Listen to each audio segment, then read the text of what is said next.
It is here in our first draft of the Pittsburgh Pirates franchise rebuild here on MLB the Show 25. I think we have a chance to have a really good crop of players join the squad this year, and I'm excited to get the draft underway. I feel like we're prepared to have hopefully at least 3, if not 4 position players drafted in this draft, and then kind of backfill from there with some solid pitching options after that. I went over a lot of these players and kind of what I thought about them at the end of last episode, but on my board I just kind of have them separated. Position players up top, since we will be prioritizing position players in this class. This is not necessarily how I view them. I just have the 3 players that are not discovery at the top, and then some of the guys that we discovered underneath that. If I had to order them, I'd probably go Yan number 1, Kingman number 2, Curry 3, although when it comes to being at 6, I'd probably take Curry over Kingman just because he is a discovery guy. I'd hope that he'd be there in the 40s. Macias, after that, Sweeney, Steiner, and then Ayala. As for the pitchers, this is in no particular order. I don't have it as I do with the position players. Once again, maybe not in the order that I would take them, just kind of in the order that they appeared on my board. There are some players that weren't in the end of the last episode from my draft preview, just because I didn't have as much scouting on them, and that's all the pitchers from the Central. Unlike a lot of years previously, I decided to get a 3rd region scouted for pitchers for this draft. I used the final 4 weeks of the scouting period to go for Central pitchers.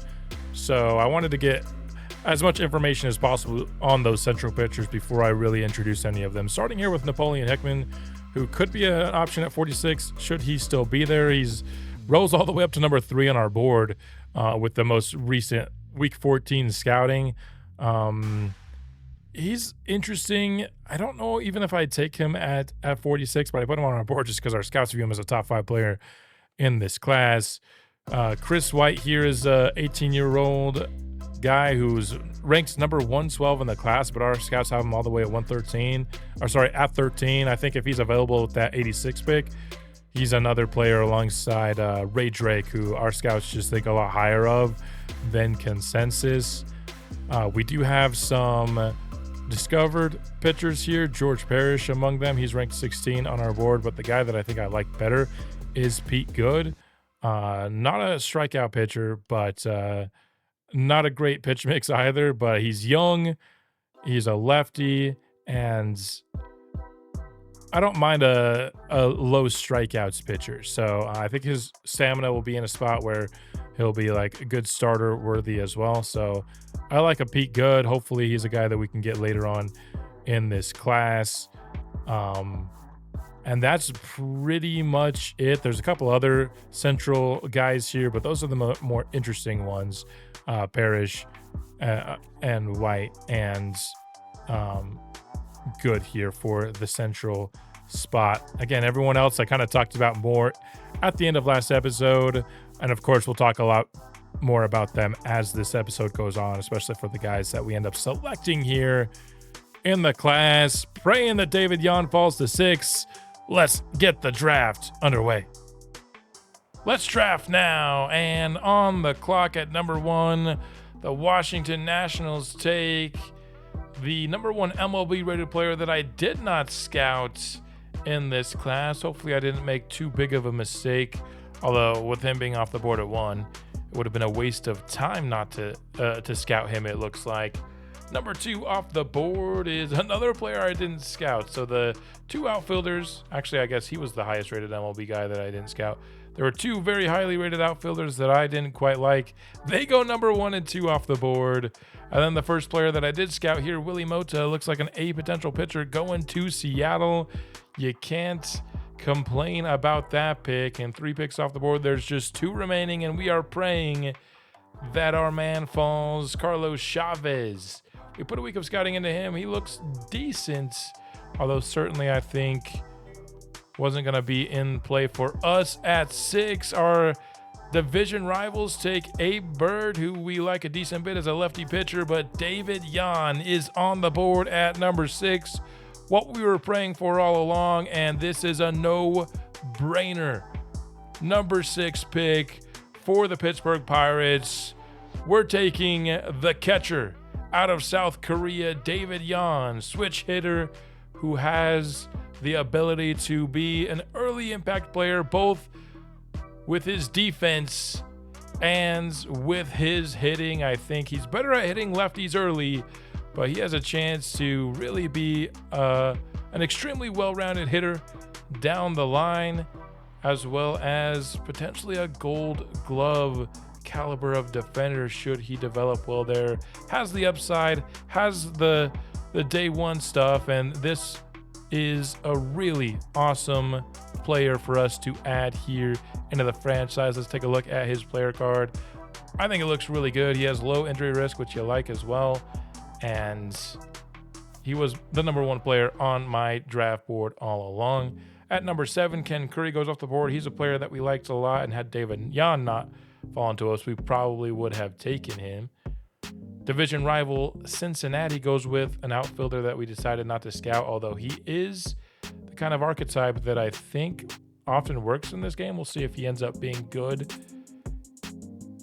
At 17, another division rival on the board, and they take another guy who I think, with the direction that MLB has gone with this game and generating prospects, another player that looks intriguing is going to be king on that max potential being 99. That is something that I am going to be looking for a lot in this game. There were quite a few of those players. Couldn't get to scouting all of them, and our division rivals are taking some.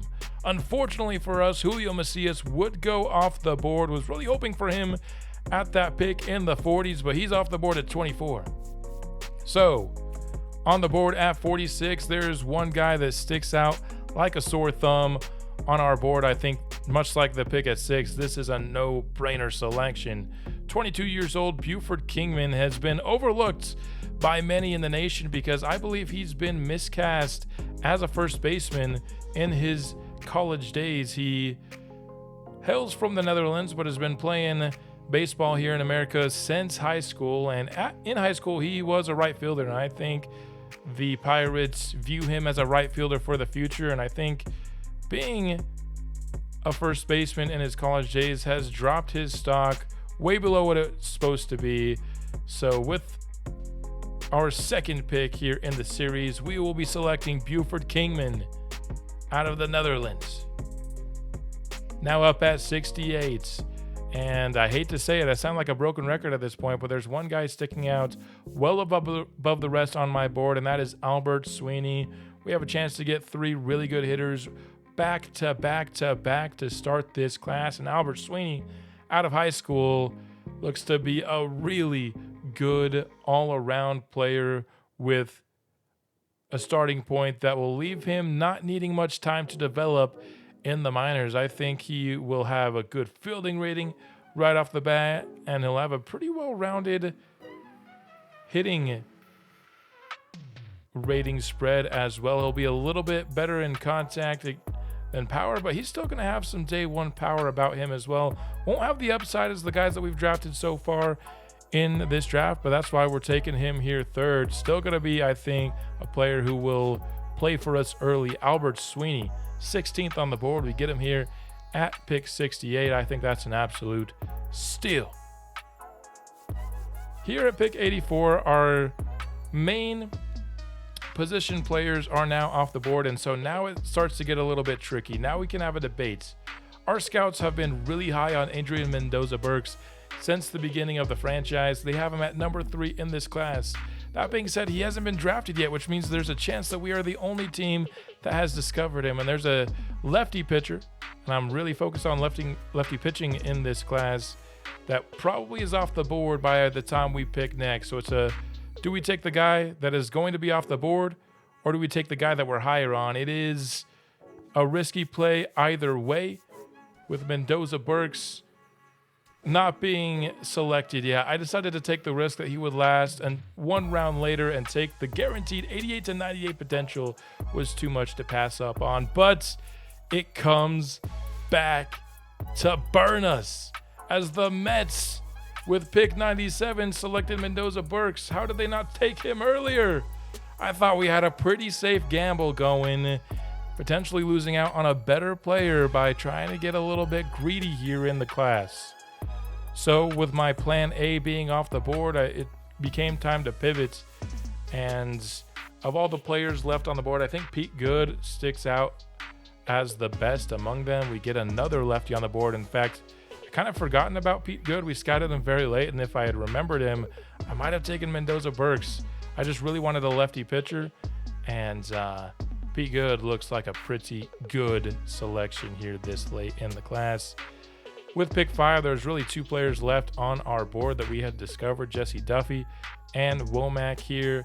And of the 2, I think my favorite is pretty clear. It's going to be Carl Womack here with our 5th round selection.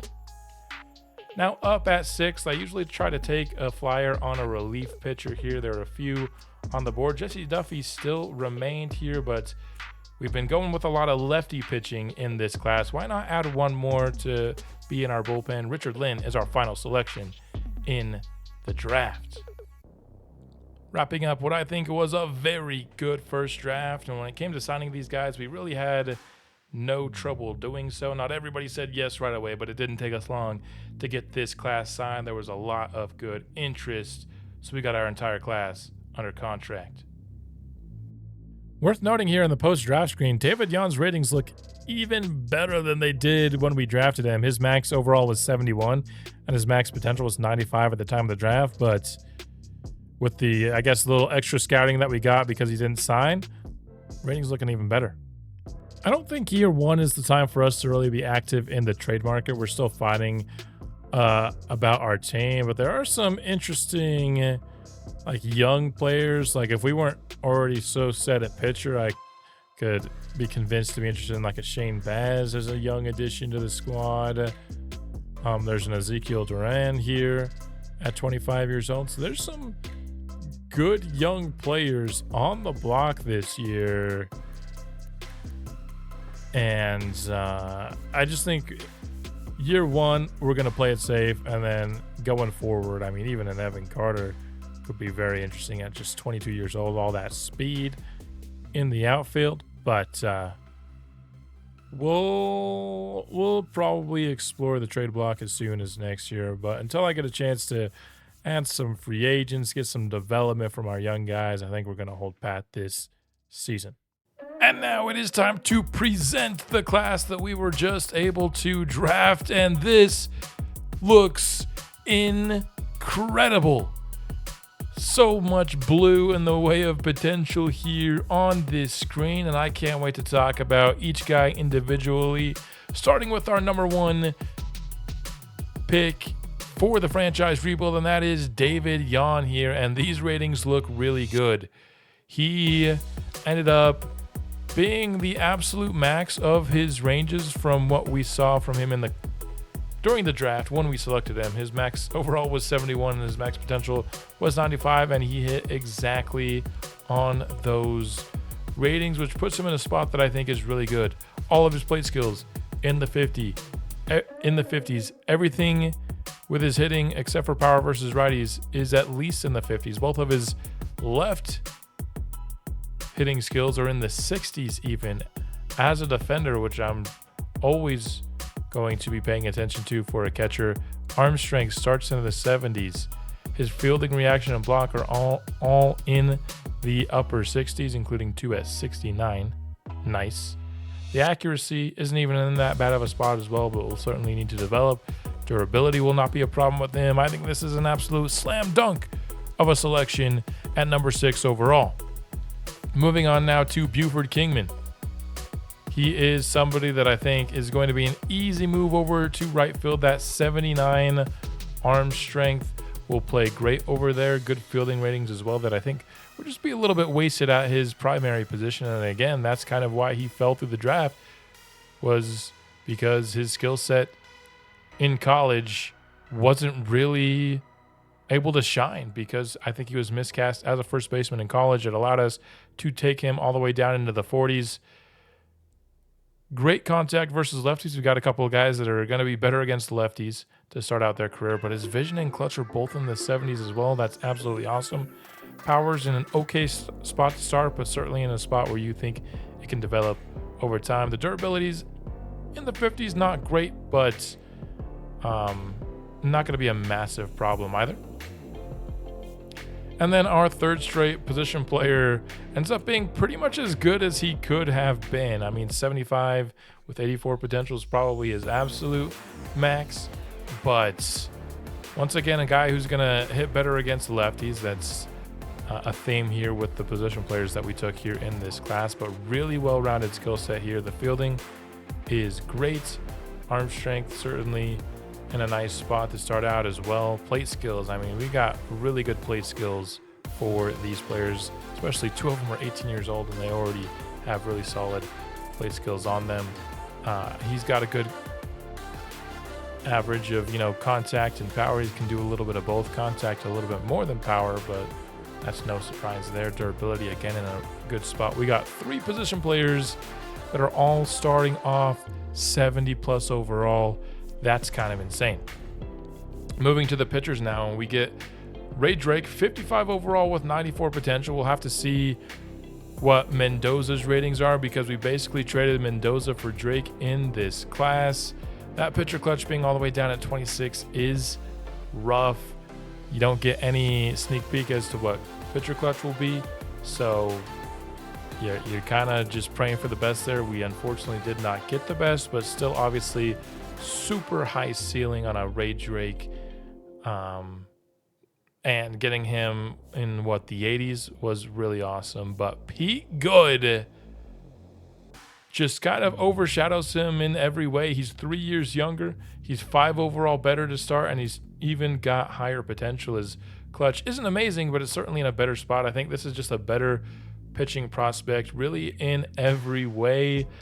And so that certainly, I think, takes away the sting of losing out on Mendoza because this guy looks awesome. And, I wanted some lefty pitching in this class. I prioritized lefties over righties if, it came down to somebody was kind of close in my mind.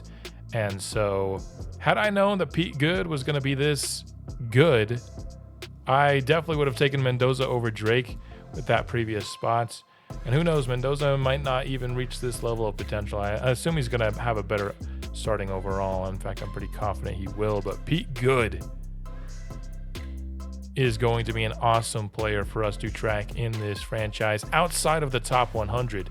Carl Womack, I will be switching him to a reliever, I think, which will lower his overall even more, unfortunately. Low walks per 9, which you don't love, but throws 96 miles an hour, and I think he's a future long reliever for us for sure. 89 potential is awesome. And then even the dart throw with that final pick is 66 overall with 80 potential. I mean, we got better in the bullpen with a lefty arm. We got some starters with excellent potential, and we got 3 position players that will not take long to develop, and one with a really, really high ceiling here in David Yan.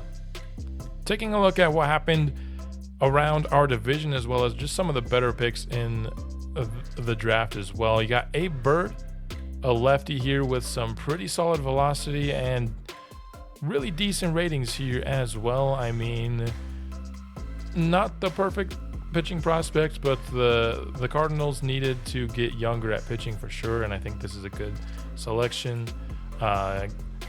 Gonna probably take Caleb here too long to develop at 56 overall and 21 years old. I know you can say the same thing about our pitcher, but has a little bit less upside here. So they went pitcher heavy, got some solid potential here, and that's what they did with their draft. Going to the Milwaukee Brewers, and Frederick Gonzalez is a 64 overall with 96 potential. This is an insane prospect here that I'm happy to have in the division. I mean, I scouted this guy, and our scouts weren't high on him. Now, this is something, a topic of a player like Frederick Gonzalez and how you can identify him in your draft classes is something that I'm going to be going over in my scouting tips and trips video, which will be coming out the day after I release this video. So something that I've learned in my research so far is how to identify players like Frederick Gonzalez and somebody like Julio Macias, who I think will also be pretty good. This is the kind of archetype that I feel like I've seen quite a bit early on in MLB the Show. Again, we'll talk about it more once we get to that scouting tips and tricks episode. But they got some, they drafted for position players and they got some pretty solid potential here. Even Stephen Mosley is a pretty solid pick here. Has some power potential, especially against lefties. Has a really strong arm, which I don't know if that's as important at second base, but that's a really fun pick as well. And then Takatsu, 18 years old, so he has a chance to still get up to his potential, though of course he's a long way out. And then Sean Pate here of the Reds, really durable, good strong arm for right field, 18 years old, has a lot of developing to do, but has high upside. They also got another outfielder with some high upside there as well. That's what we did with the division. Let's see if there's any other awesome prospects in this class. I forgot about the Cubs, and there's one more team in our division. They got a pretty solid player in the first round as well with Sherwood Shields, 68 power versus lefties to start. You don't often really see power any higher than that, and really needs to work on his contact and plate skills, but solid defender as well. I think our division got a few really nice players in this class. I mean, they really struggled in their mid rounds, but those are hard rounds to draft in if you don't use the right strategies that we try and employ on a yearly basis. Napoleon Hickman is a pretty interesting pitcher here for the Phillies. Doesn't throw very hard at all, but has a potential 96 stamina. I think that's one of the better picks I've seen so far. Adrian Mendoza Burks decided to go with a lefty over him and hoping he would fall a little bit farther as a discovery player. He goes to the Mets, 64 overall to start with 87 potential. So the potential is a little bit lower than I would have thought for somebody that was ranked so highly by our scouts in this class. And unfortunately, the pitcher clutch is pretty low as well.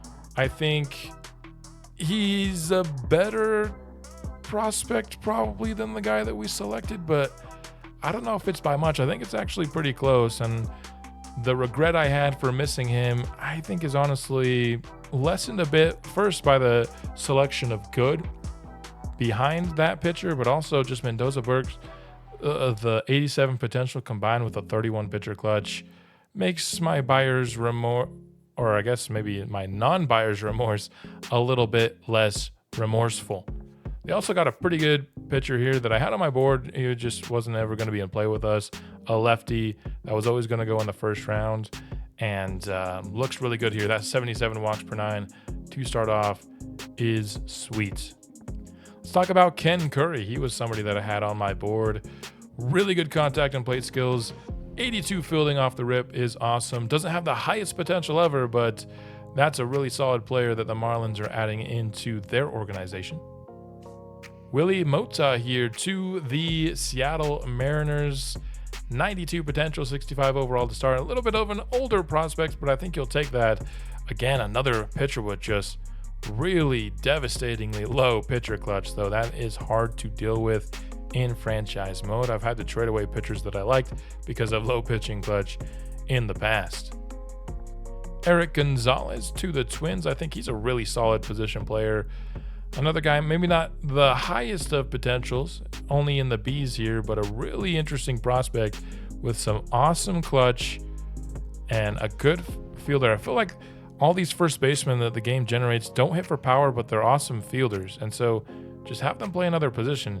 Can we generate this type of player, but not at first base? I mean, the low speed, I think, is part of that, but I mean, I wish they'd generate first base with more power and then save these cool fielders for other positions. Julio Macias, my goodness.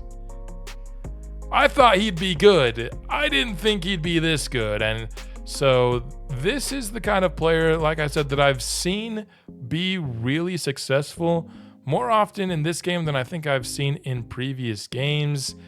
I will be explaining how you can identify this type of player in your franchises again in the episode that will be coming out tomorrow. And I'll also be explaining in another video that I'll be talking about towards the end of this episode. But awesome player. The highest potential so far in this class goes to Julio Macias. Going to be awesome against righties. Still good power against lefties. Needs to work on the vision a bit, but this is an awesome pick by Detroit. And I think this has been a really solid draft class altogether, even a good fielder here later on in the class. Damian McGrath is a guy that we had discovered as a prospect who was going to have a potential, and for the Red Sox to get him with their second pick, really awesome selection there. Carlos Chavez, I think, is a pretty well-rounded offensive player here. 5'7", but pretty good heat maps. And you see with this guy, a guy that can hit for power, for contact, has the plate skills, has a little bit of everything. The fielding isn't all the way there, but it's not so bad that you think he'll be a bad fielder in the future. Another really solid position player. This draft, honestly, pretty loaded, more than I've usually seen in previous iterations of MLB the Show, and honestly better than most iterations I've even done in my test work so far early on in this game.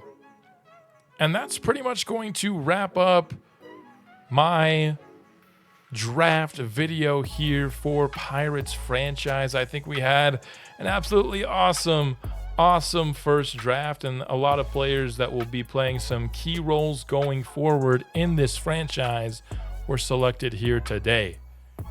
Now, here at the end of the episode, I do want to make a bit of a channel announcement here, as I've set some goals here for the channel to improve here in the year 2025, and one of my goals is to start making some members-only content that is optional. I don't want it to take away from my main franchise mode, but provides an additional layer of depth for those who have the means and the desire to take that extra step in supporting the channel. And for this particular franchise series, those members-only videos are going to be my deep dives into the scouting process, where I will be going week by week, giving my live reactions as to why I'm making the decisions I'm making. You'll see my live reaction to when we're discovering players, to when we're scouting players, etc., etc. It'll also be my live reaction to the draft that is happening, and my first official live reaction to the player ratings here on this particular screen. So if you have the means and the desire to really get into the nitty-gritty as to week by week what's going through my head as I decide who to scout and when to scout and all those things, consider becoming a member here on the channel. But again, it's not going to be necessary at all. I will still always give all the information that I have in my regular episodes as well. It's really if you want that extra granular layer of detail week by week as to what I am doing in the drafts. It won't be for every single week in this first year because I didn't have the idea until about halfway through the scouting period to do that. But going forward for every year, it'll be me reacting kind of live in a video format, not a live stream, but it'll be my live thoughts, real time, why I'm making the decisions that I'm making. With that being said, that is the end here of this video. I hope you enjoyed it. Look forward to the scouting video that will be coming out tomorrow, alongside most likely that members only video as well. That's all I've got here for this episode. Hope you enjoyed it. Hope you're excited to see these young guys play, because I certainly am. Next episode will be coming out soon, and until then, go Bucks.